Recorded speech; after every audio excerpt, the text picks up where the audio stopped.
studio. Amazing Voice of Victory, reading Source Christ. There is a number which is below there. You can communicate to us. You can write us an SMS so that we can make a follow-up. Sometimes some of you complain that you do some SMS because of other technicalities. Sometimes you find your messages comes either very late.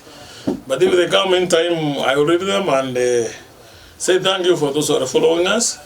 Those who are in YouTube, Facebook, name them, we are there. Take that advantage because very soon artificial intelligence will take over these systems. Then people may be doing a lot of technical work, but physically, I don't know. Here we are. Knowing is different from faith. Sometimes somebody said once that you're going to be in and out of faith. You didn't get that. Let me repeat. You can be in and out of the church. Let me put it this way. In, but out of the faith.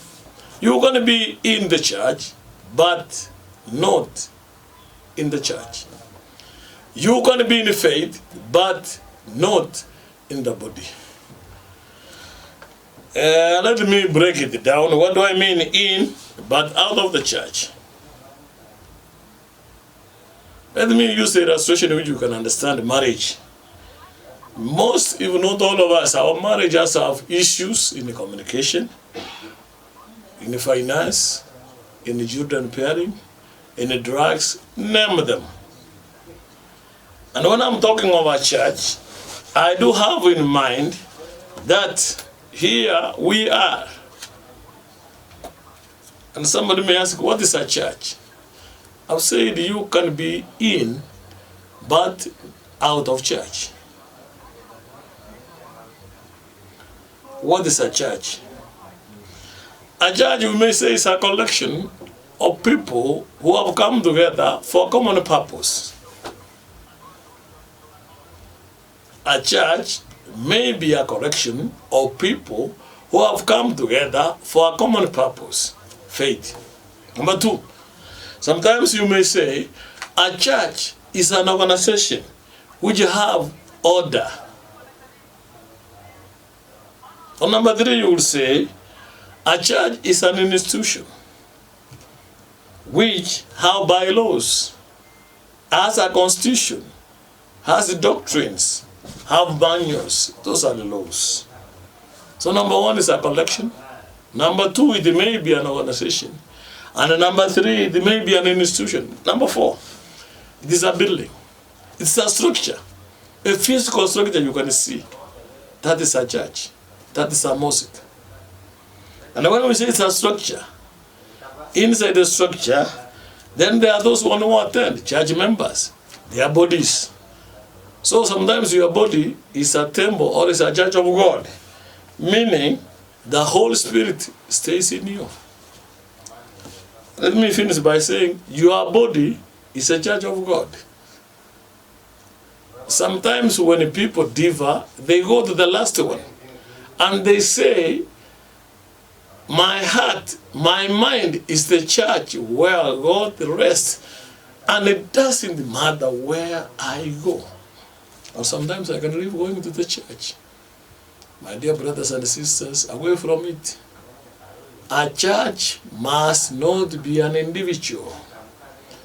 Jesus could not have collected 12 men, trained them to go and make many churches out there. He would have stayed in heaven because he would have made churches all over through our bodies.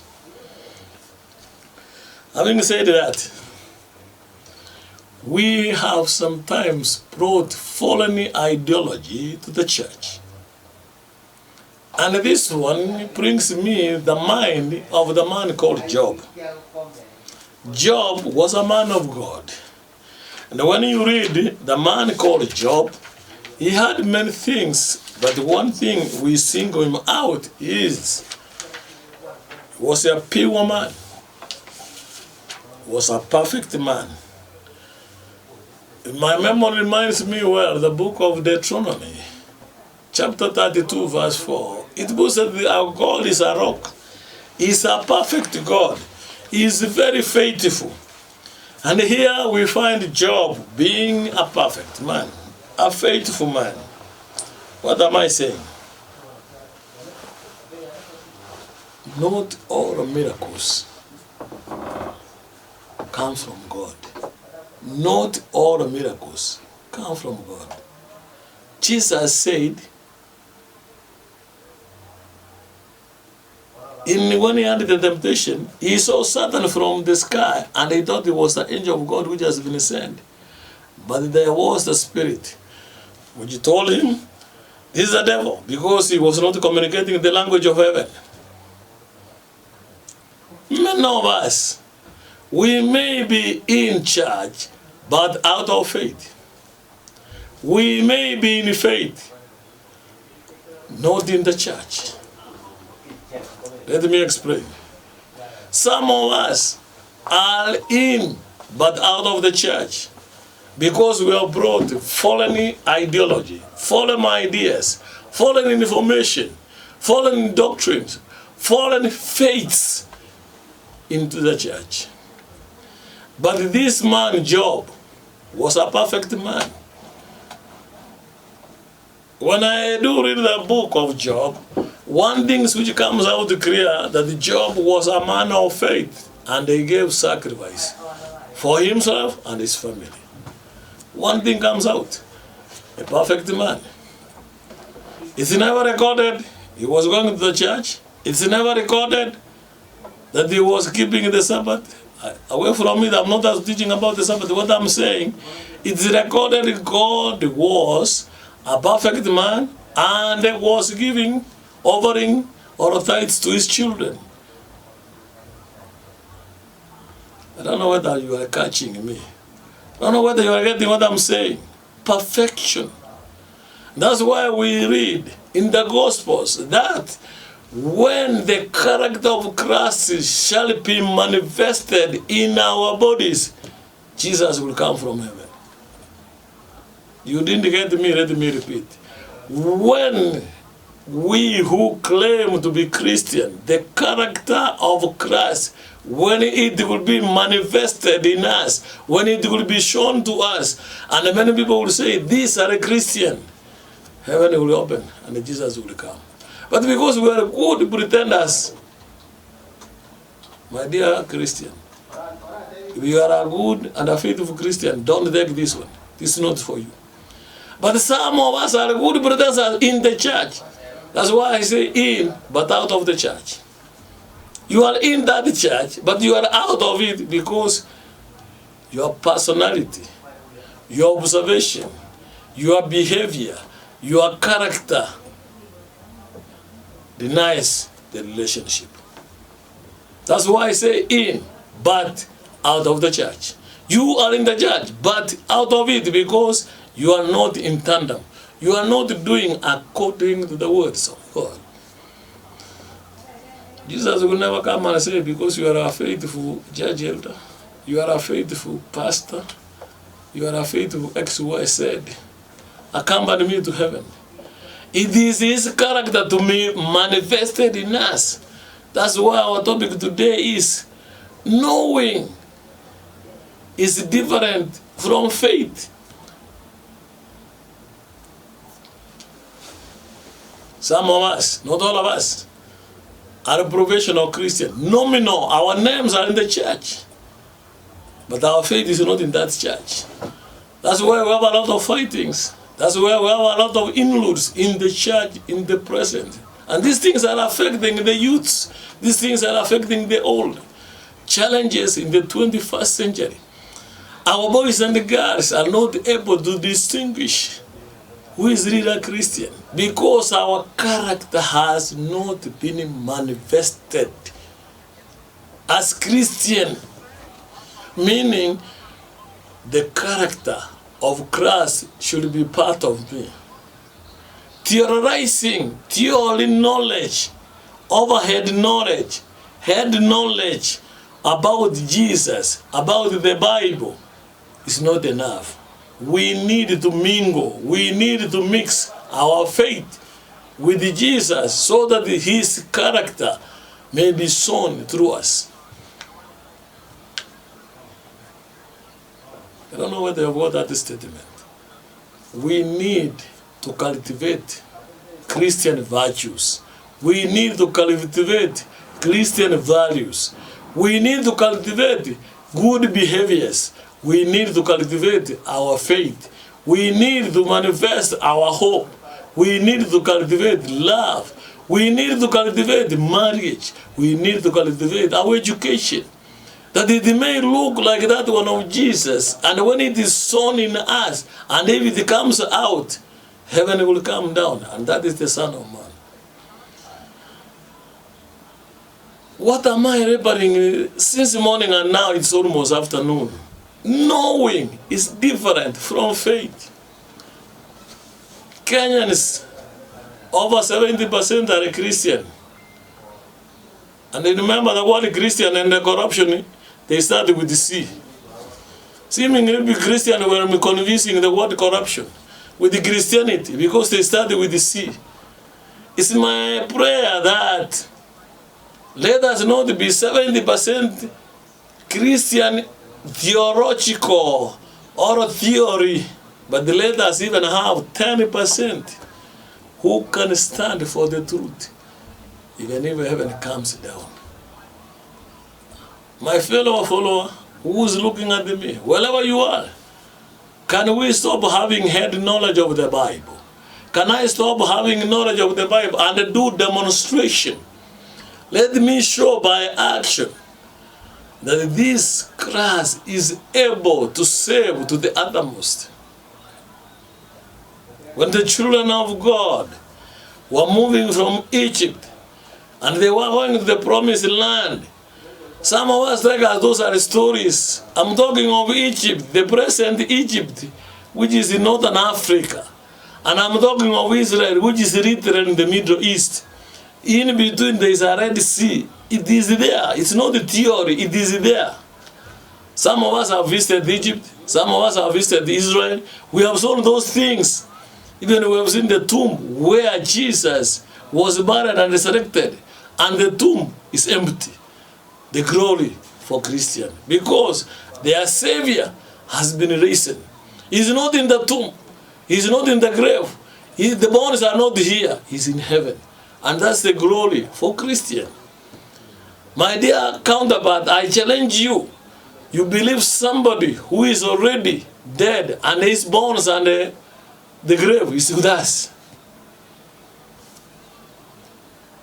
I'm not attacking any religion, but that's the truth of the matter. If you go to the tomb of Jesus, it's empty. So when he said, I will resurrect, he meant it.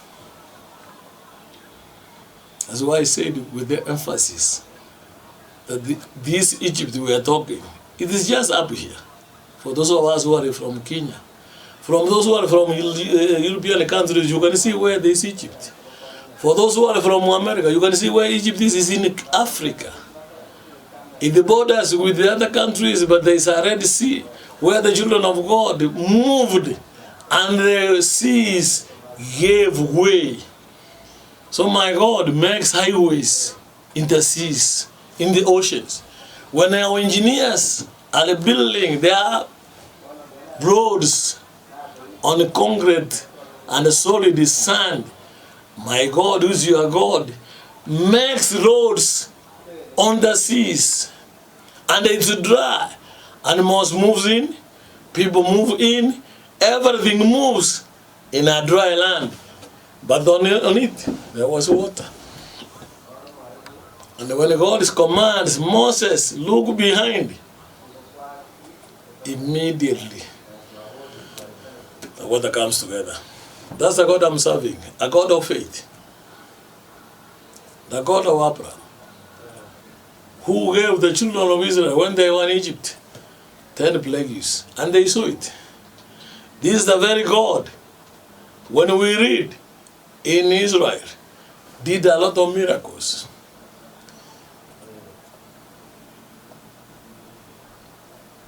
Faith is a mover. Faith is the foundation of Christianity. Faith moves mountains. Faith has a lot in your life. It will not be aside that when you are a man who is very faithful, that you will not get the temptations, you will not get the trials, you will not get the tests, that you will not be fall sick. Those are natural calamities, but they have no relationship with your faith. There is no instrument in the world you will go and measure people's faith. It is not there. It's you and your God. The faith you have, the connection you have between you and our God, nobody knows it. We only pronounce it. But the faith is more than what we can say. In the Holy Bible, it is very clear, men of faith, that the Jericho walls fall because of faith, through the shouting. So this afternoon, as I went up, knowing is different from faith. These are some of the challenges we do have with the youths in the 21st century. May the Lord bless us. As we have seen two groups, that there is a perfection and there is a faith. Abraham was a man of faith. Job was a man who was pure, perfect. How I wish this will be internalized and you be part of it. That you become an Abraham of the 21st century. You become a Job who is perfect in the 20th century.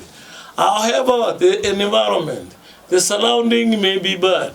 The surrounding may be polluted. The surrounding may not be conducive. The surrounding is not good. It is not perfect. But God needs you to be perfect.